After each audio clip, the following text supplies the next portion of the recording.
Smart kids pre school admission are open season 2026-27 nursery LKG UKG Roshni foundation institute building near master cafe Dargah road Parbhani. आज ही अपने बच्चे के भविष्य के लिए स्मार्ट किड्स प्री स्कूल में अपने बच्चे का एडमिशन कराएं। अगर आप अपने बच्चे को IAS IPS IAS doctor engineer या बेस्ट पॉलिटिशियन बनाना चाहते हैं तो ऐसी सूरत में आपने स्मार्ट किड्स प्री स्कूल में आज ही अपने बच्चे का एडमिशन कराना जरूरी है। एडमिशन के लिए कॉल कीजिए 9518974927 7083692781। आपके बच्चों के बेस्ट भविष्य के लिए smart kids pre school Roshni foundation institute building near master cafe Dargah road Parbhani. अस्सलाम वालेकुम, मैं हूं सैयद अखिल। आप देख रहे हैं मेरे साथ परभनी आज तक। परभनी शहर महानगर पालिका में आज सैयद इकबाल साहब जो परभनी शहर महानगर पालिका के महापौर है और यंग हार्ट है। हकीकत में परभनी शहर महानगर पालिका के हिस्ट्री में पहली बार ऐसा देखने को मिल रहा है कि महापौर और उप महापौर दोनों भी यंगेस्ट है और दोनों ने जिस तरह से काम किया है ये उल्लेखनीय काम है। महापौर सैयद इकबाल साहब इन्होंने पद ग्रहण करके 100 दिन मुकम्मल हो चुके हैं और 100 दिन मुकम्मल होने के साथ ही इन्होंने परभनी शहर में जिस तरह से ताज्जुब की बात तो यह है कि परभनी शहर का जो कवाड़गांव का जो नाला है, ये कवाड़गांव के केनाल से लेकर तो गंगाखेड़ रास्ते तक इस नाले को 3 फीट डूंगा और पूरी तरह से इसे चौड़ा कर दिया गया है। उस नाले की वजह से जमजम कॉलोनी के बरकतपुरे में जो पानी घुसता था वो पानी घुसने अब ब्रेक हो चुका है और उसके अलावा परभनी शहर के हर वार्ड में जो कचरा रहता था उस कचरे को भी साफ करने का काम यहाँ पर सैनिटरी इंस्पेक्टर के जरिए से पूरी तरह से महापौर सैयद इकबाल साहब इन्होंने करवाया है। और इनके 100 दिन में इन्होंने जो काम किए हैं वो उल्लेखनीय काम है कि जो सफाई कर्मचारी है इन्हें किट तकसीम की गई है सफाई की, जिसमें हैंड ग्लोव्स उसी के साथ में उन्हें जो देना था, उनके साथ में शूज, टोकरे और फावड़े, उसी के साथ में उन्हें जो नाक को लगाने के लिए जो ग्लोव्स दिए गए हैं इसका भी यहाँ पर इस्तेमाल किया गया है। और उनकी सेहत का भी यहाँ पर महापौर सैयद इकबाल साहब इनकी जानिब से ख्याल रखा जा रहा है। विशेष तौर से परभनी शहर महानगर पालिका के जो हॉस्पिटल परभनी शहर के हर वार्ड में शुरू है वहां पर डॉक्टर्स की और डॉक्टर्स के अलावा वहां पर जरूरी है कि वहां स्टाफ की भर्ती कराना जरूरी है। उसका भी यहाँ पर 100 दिन में पूरी तरह से महापौर साहब ने हर सेंटर में जाकर चेक किया है और जिम्मेदारी के साथ में वहां पर किस चीज की कमी है, गोलियों की, दवाओं की और उसके अलावा किस साजो सामान की कमी है, ये भी आज महापौर साहब खुलासा कर रहे हैं। इनके 100 दिन में इन्होंने क्या क्या परभनी शहर वासियों को तरक्याती काम दिए हैं, क्या क्या परभनी शहर वासियों का ख्याल रखा है। आइए जानते हैं खुद महापौर सैयद इकबाल साहब इनके ही जबानी कि किस तरह से इन्होंने काम किए हैं। आपने जो उल्लेखनीय काम किए हैं ये काम तरक्याती काम है और परभनी शहर वासियों के लिए इत्मीनान बख्श काम है, क्या कहना चाहेंगे? जब से शहर की जिम्मेदारी मेरे ऊपर आई है डे वन से मैंने यही कोशिश किया है कि जो अपने शहरवासी जो मूलभूत सुविधाओं से जो वंचित थे उनको मूलभूत सुविधाएं हम कैसा दे सके। पानी, नाली, साफ सफाई। पहले जब आए पदभार लेने के बाद में कुछ समय हम लोगों को बहुत प्रॉब्लम फेस करना पड़ा। हर चीज़ों को समझना था, समझकर यहाँ की महापालिका में किस तरह से काम किया जाता है उसको समझना था। और सबसे मेन इशू अब शहर में था कचरे का इशू था। कचरे वालों की पेंडेंसी थी, वो सारी चीज़ें होती गई और गाड़ियां अभी आ गई है शहर में। और कचरे का लोगों से एक आह्वान है कि कचरा कहीं पर भी नहीं डाले। अभी आज हमने जन जागृति भी की, उसके रिगार्डिंग रैली भी निकाली। अपना कॉर्नर से बाबा साहब अम्बेडकर पुतला परिसर से होते हुए महानगर पालिका तक हमने सारी और गाड़ियाँ भी बताई कि शहर में आज गाड़ियों की कोई कमी नहीं है। और सबसे एक मेरा नम्र निवेदन है कि जो कचरा लोग रोडों पे या खुले पे डाल रहे हैं वो डालना अभी बंद कर देना चाहिए। गाड़ी अपने एरिया में कब आती है उसका समय जान लेना चाहिए और उसी समय पर अपने घर के बाद एक बकेट रखिए, वो बकेट में अपने घर का कचरा रखिए ताकि आप अगर कोई जॉब भी करते हो तो आपका बकेट अगर आपके घर के बाहर रहेगा तो कचरे वाला आकर आपकी बकेट ले लेगा और उसको आपकी वापस जगह पे वो रख देगा। और दूसरी चीज़ें जो बड़े नाले थे शहर के, आज तक सिर्फ बातें होती थी उसके ताल्लुक से, लेकिन हमने प्रैक्टिकली उसको साफ करने की कोशिश की है। स्पेशली कवड़गांव रोड से लेके पिंगलगाड़ नाले तक बड़े नाले, खादराबाद फ्लॉट, बस स्टैंड और अपने साकलाबाद फ्लॉट, धार रोड, और कई सारे ऐसे शहर की जगह हैं जहाँ बड़े पैमाने पे बड़े नाले थे, वहाँ की सभी नालों को साफ किया गया और पूर्णतः पेपर पे साफ सफाई नहीं करते, प्रैक्टिकली हमने उसको एक ज़मीनी स्तर पे काम करने की कोशिश की है। और आने वाले समय में बारिश का भी एक हमारा आह्वान है कि बारिश का जो परसेंटेज है रेनफॉल का वो काफ़ी कम है, 40% बारिश होने वाली है। और सभी शहरवासियों से मेरी एक रिक्वेस्ट है कि पानी का इस्तेमाल एकदम ध्यान रखकर करिए, लिमिटेड पानी वापरिए। जब नल का पानी आपके पास आता है तो अपना जितना पानी आप यूज़ करेंगे उसके बाद तुरंत आप क्या करेंगे, टैप को बंद करके और नल को लॉक कर देंगे टैप को। इससे शहर में पानी वेस्ट नहीं होगा। दिन ब दिन हम देखते हैं कि कई सारे घरों को पानी नहीं पहुंचता है, कि आधे घरों को पानी शुरुआती फेज़ में पानी आ जाता है और बाद में जो पानी पिछले लोग को नहीं मिलता है। तो वजह यही है कि जो पुरानी गलतियां हुई है, ये पाइपलाइन की बोलो या फिर कुछ इंस्टॉलेशन की, तो उस वजह से पानी नहीं पहुंचता है उन तक। तो आप लोग अगर प्रॉपरली वो कैप को लॉक कर देंगे अपना पानी इस्तेमाल होने के बाद, तो पीछे तक भी पानी पहुंचेगा। और पानी की बचत अपने को करना चाहिए। अपन पानी को प्योर करते, प्योर फॉर्म जो पानी का यूज़ होता है, देखने को आता है कि अब घर का पानी भर जाता है तो पानी को नाली में बहा दिया जाता है। तो सभी मेरी शहरवासियों से एक रिक्वेस्ट है, पानी का यूटिलाइजेशन प्रॉपर करें और उसको बेटर से बेटर करने की कोशिश करें कि ताकि पानी यूज़ में आए, नालियों में ना जाए। एक बात आपको बता दें कि आपने परभणी शहर के प्रभाग नंबर 8 का एक बहुत बड़ा नाला है जो शुरू होता है नीरज होटल के सामने से, नीरज होटल के सामने से बस स्टैंड तक। वहां पर एक ब्रिज था, एक पुल था जो निजामकालीन पुल था। उस निजामकालीन पुल में एक बार का पिछले साल का एक वाकया है कि वहां पर एक दंपत्ति मोटरसाइकिल पर जा रहे थे, दोनों मियाँ बीवी, उस नाले के अंदर गिर गए, सीढ़ी लगाकर उनको बाहर निकालना पड़ा था। उसकी भी न्यूज हमने बताई थी। वहां पर एकनाथराव जी शिंदे साहब, इनके शिवसेना के जिम्मेदार पर्सन रहते हैं, आनंद भरोसे साहब, उनका घर वहां पर करीब है, लेकिन उस पुल की ओर किसी का ध्यान नहीं गया। उसके बाद का एक सेकंड पुल है जो बस स्टैंड के लगकर, उसकी दीवार को लगकर एक पुल है जो आपने बनाया है। ये तारीफ के काबिल काम है। हकीकत में ये नॉलेज आपको कौन दिया था कि ये काम करना बहुत जरूरी है, क्या कहना चाहेंगे सर? देखो साहब, हम लोग जब नगर सेवक के इलेक्शन को कंटेस्ट कर रहे थे, वहाँ के लोगों की डिमांड थी कि सर आप अगर पहले आप इलेक्ट होके आएंगे तो पहला काम हमारा करेंगे। और जो उनको मैंने शब्द दिया था कि सुदर्शन काड़े बोल के मेरे दोस्त है, उनके घर के पास में अपने जोगर साहब के हॉस्पिटल के पास में ही उसका जो पुल था, निज़ामकालीन पुल जो टूटा था, तो मैंने उनसे कमिटमेंट किया था कि जब भी मैं इलेक्ट होके आऊँ तो पहला काम आपका हम करेंगे। और मैंने मेरे शब्द को मैंने वो पूरा किया है। और वहाँ पे एक उस टाइम पे मेरे फ्रेंड सुदर्शन काड़े ने मुझे बताया था, एक कपल था, नियर अबाउट 50 ईयर्स का कपल था, वो दोनों उस गड्ढे में गिर गए थे, तो उनको निकाला गया।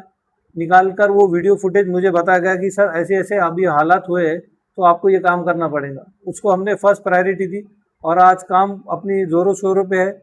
अभी 3 महीने के अंदर ही उसका काम 90% से ज़्यादा हो चुका है। अभी थोड़ा रोड साइड डेवलपमेंट करना है और तुरंत कुछ समय बाद वो एक्टिव हो जाएगा। कचरे के ढीक हर वार्ड में, हर गली में, हर कूचे में लगे हुए हैं। वो कचरे के ढीक आपने पूरी तरह से, आपने जब से जिम्मेदारी संभाली है तब से इस बात का खास तौर से ख्याल रखा कि आपके ही सैनिटरी इंस्पेक्टर को लेकर और यहाँ के सफाई कर्मचारियों को लेकर वहां पर गए और वहां जाने के बाद में वो कचरा वहां से उठाया गया। उठाने के बाद में वहां पर जो फूल लगाए गए हैं, वहां पर जो पेंटिंग कराई गई है और वहां ये एहसास दिलाया गया है शहर वासियों को कि यहाँ पर आपने गंदगी नहीं करना है, यहाँ पर आपने कचरा नहीं डालना है। अगर आपने कचरा कहीं पर डालना है तो शहर महानगर पालिका के घंटा गाड़ी में ही कचरा डालना है।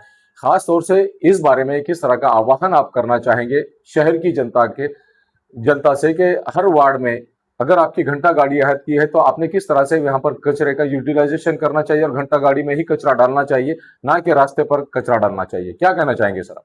अभी आपने देखा होगा कि शहर में ऐसे कई ठिकान थे कि कचरा वहाँ की जीनत बन चुकी थी। कि सबसे बड़ा जो कचरे का पॉइंट बन गया था ललित कला भवन। तो आप कभी भी वहाँ से अगर गुजरते थे तो कचरा आपको सिमिलर लगता था।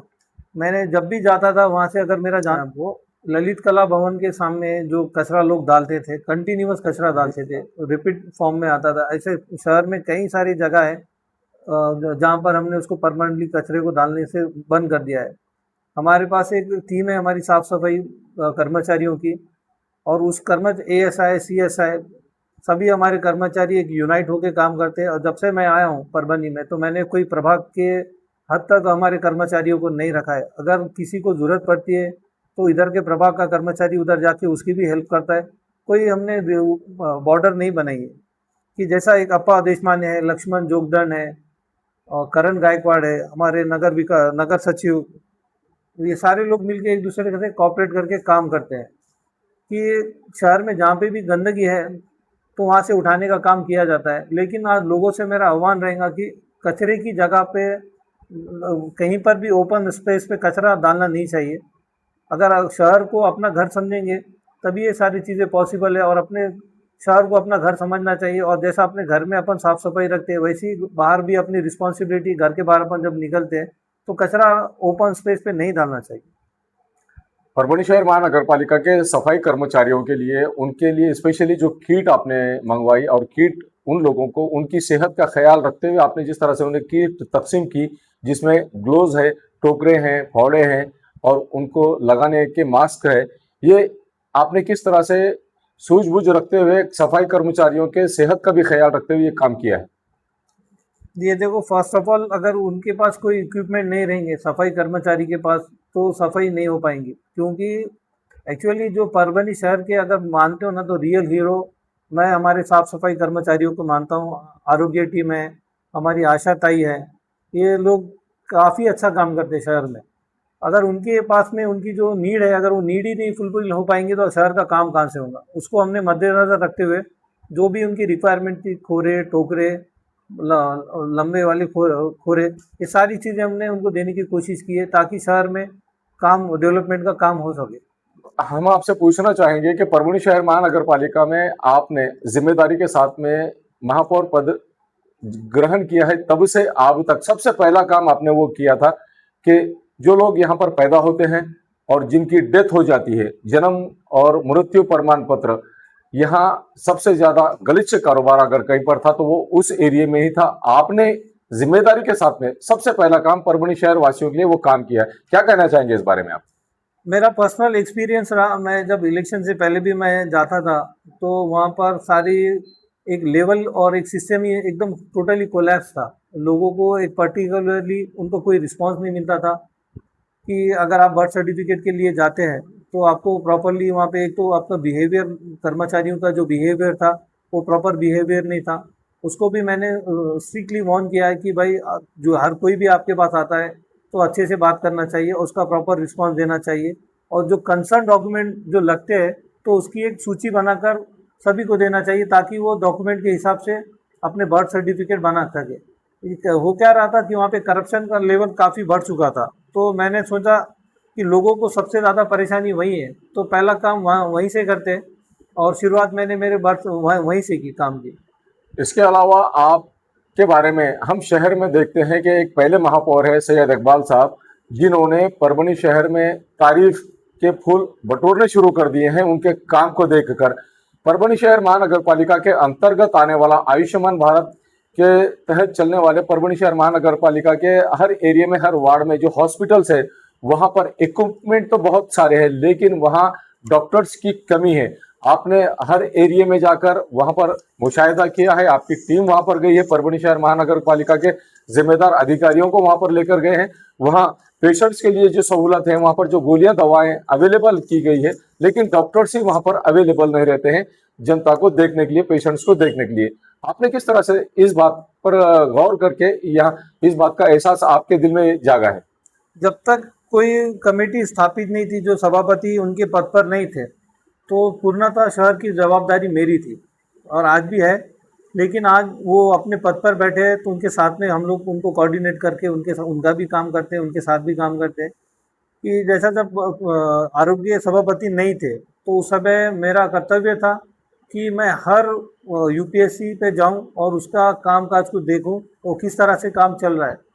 कि मैंने फाइंड आउट किया कि सबसे पहले तो जो यूपीएससी सेंटर है कि उसको ही फैसिलिटीज़ कोई नहीं थी। इवन वहाँ की जो स्टाफ नर्सेस है, वहाँ के वार्ड बॉय है, ये सारे लोगों को टॉयलेट के लिए पानी भी अवेलेबल नहीं था और उनके टॉयलेट कोई अवेलेबल नहीं थे। कई साकलाबाद फ्लॉट का एक परिसर था कि वहाँ पे टॉयलेट भी अवेलेबल था लेकिन वहाँ पे पानी कई सालों से बंद था, उसको भी हमने एक्टिव कराया। जो डॉक्टर्स की डिमांड थी, मेडिसिन की डिमांड थी, उसको भी फुलफिल करने की कोशिश की है और आज भी कर रहे हैं। डे बाय डे उसमें प्रोग्रेस है। एक जो हमने ट्रस्ट खो दिया था हमारे यूपीएससी का, आज हम उसके ऊपर लोगों का, जनता का वापस आ रही है। जनता हॉस्पिटल में अपनी जो बेसिक फैसिलिटीज़ वहाँ से जो मिलना थी वो वहाँ से ले रहे हैं। हमारा उद्देश्य इसके पीछे यही था कि आज सिविल हॉस्पिटल पे बढ़ता हुआ जो लोड है उसको हम कैसा कम कर सके। मेरा वही था कि भाई जो अपन आज सेवाएं दे रहे हैं लोगों को, तो अगर लोकल लेवल पे अगर अपने मोहल्ले में ही अपन मेडिकल फैसिलिटीज़ वो लोगों को देंगे तो वो सिविल हॉस्पिटल नहीं जाएंगे। और मैं मानता हूँ सिविल हॉस्पिटल पर अब शहर वालों का भी है अधिकार, लेकिन सबसे ज़्यादा जो ग्रामीण लोग आते हैं उनकी जो आज तक भी वो ग्रामीण अपने मूलभूत सुविधाओं से वंचित है। जो हॉस्पिटल से उनको जो चीज़ें फैसिलिटी मिलना चाहिए उनको भी मिले।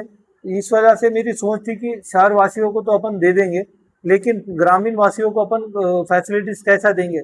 इसमें एक ही प्रावधान है कि अपन जैसा अपने मोहल्ला क्लिनिक है उसको अगर बेटर कर देंगे, डायरेक्टली इनडायरेक्टली जो सिविल पे आने वाला लोड है वो कहीं ना कहीं उसका परसेंटेज कम होगा और ग्रामीण से आने वाले रुग्णों को उसका फैसिलिटी मिल जाएगा। यही मेरा उद्देश्य था, इसलिए मैंने उसको प्रायोरिटी देकर अपना काम किया है।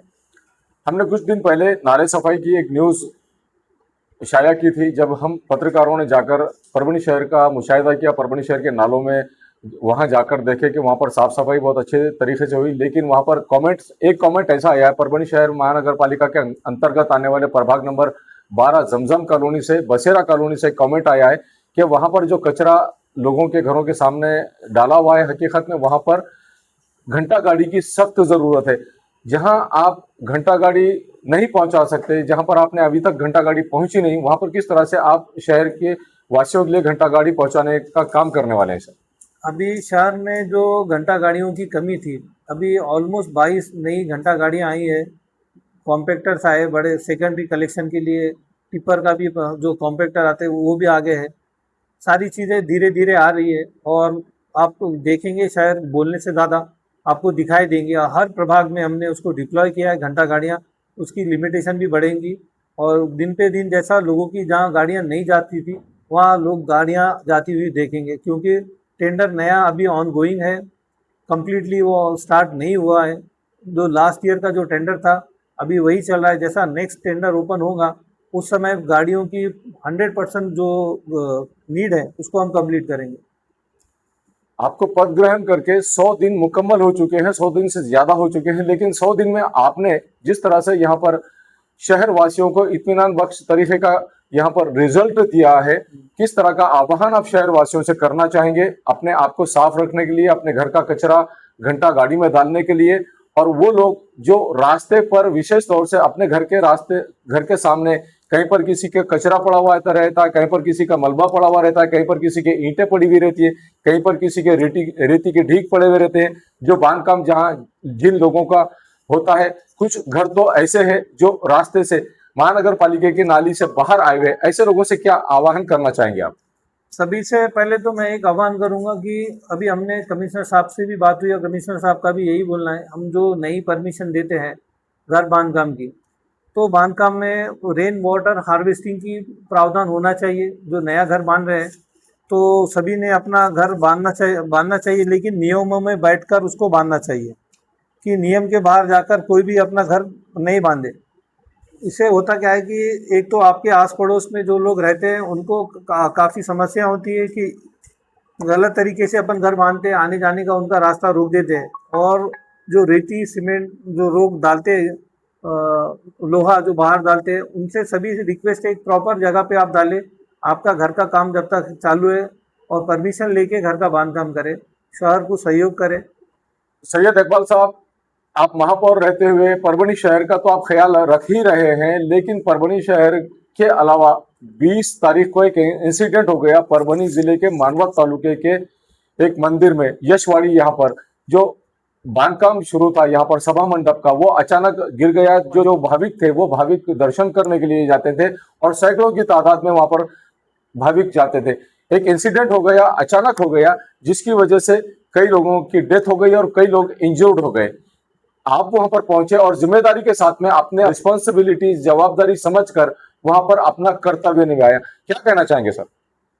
मैं एक्चुअली उस दिन मैं घर पर था और एक अभिमन्यु कोटलवार बोल के मेरे फ्रेंड है, वो स्पोर्ट्समेट है मेरा साथ में का, उसने मुझे फ़ोन किया कि सर ऐसा ऐसा यहाँ पे दुखद घटना हो गई है। मैं वो मंदिर परिसर में आशीर्वाद लेने के लिए मैं गया था।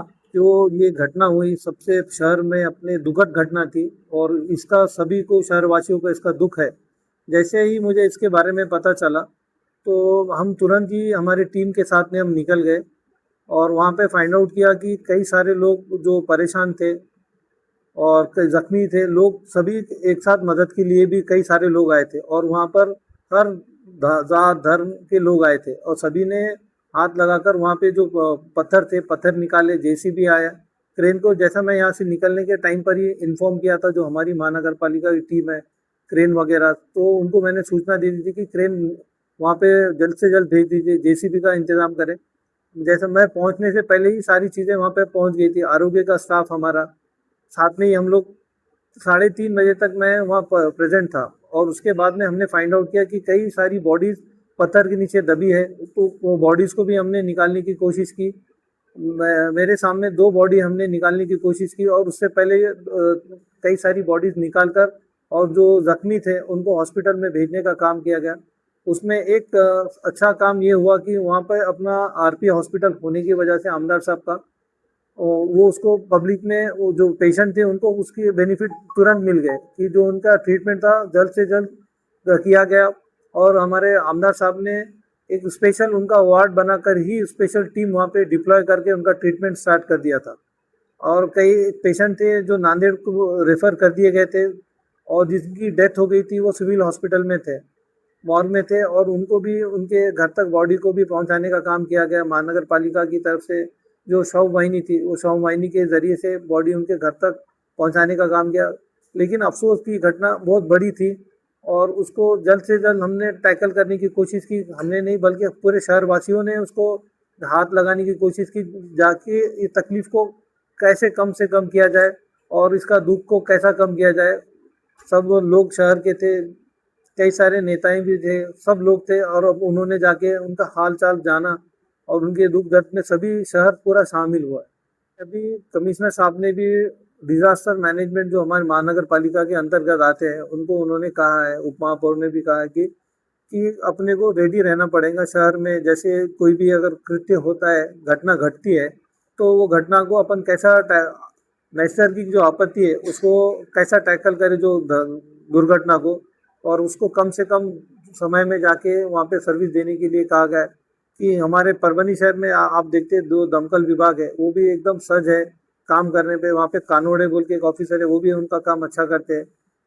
और जैसा डिज़ास्टर मैनेजमेंट की बात है तो यशवाड़ी में मैंने हमारे कमिश्नर साहब से बात किया तो उन्होंने बताया कि फर्स्ट ऑफ ऑल ये अपने प्रीमाइसेस में नहीं आता है, हमारे हद में नहीं आता, महापालिका के अंतर्गत नहीं है। कि जो शहर की लिमिट है उसमें ही महापालिका उनको सहयोग कर सकती है। लेकिन कलेक्टर ऑफिस और कई सारे जगह से मदद आई है। 5 लाख रुपए का मैंने सुना है कि 5-5 लाख रुपए जो मृत परिवार है उनको दिए जाएंगे। और मैं भी एक रिक्वेस्ट करता हूँ सारी एजेंसीज को कि जो अभी आज सबसे पहले ज़रूरत है जो ज़ख्मी है उन तक सिर्फ बोलना नहीं कि अपनी मदद पहुंचाने की कोशिश जल्द से जल्द करें। कई सारे जो हॉस्पिटल में पेशेंट्स हैं उनके मुझे फ़ोन कॉल्स आ रहे हैं कि सर कि हॉस्पिटल में ट्रीटमेंट के टाइम पे हमको बार बार पैसे के लिए बोला जा रहा है कि आप उनको थोड़ा रिक्वेस्ट करिए, बोलिए। हम हमारे लेवल पे उनसे बातचीत भी कर रहे हैं।